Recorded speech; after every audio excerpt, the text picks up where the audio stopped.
Magpapakulo pa ako ng baboy guys. May sibuyas at luya yan guys. At may paminta na rin din siya. Nilagyan ko na rin yan siya una ng sinigang na seasoning. Maya guys, pinapalambot ko muna yung baboy kasi medyo matigas pa siya guys. Yan na guys, luno na natin ating gulay. Okay siguro. Malun guys.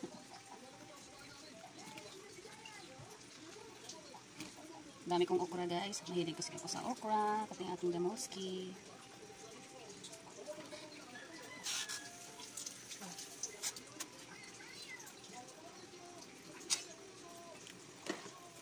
Lambot na kasi yung baboy guys. Kaya nilunod ko na yung ating gulay.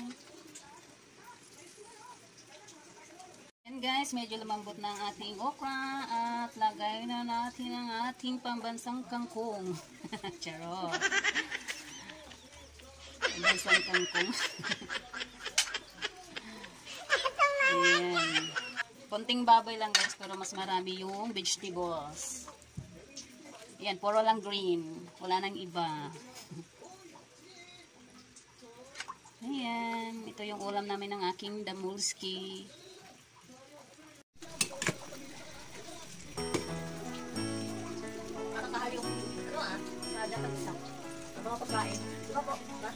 Maraming gulay guys.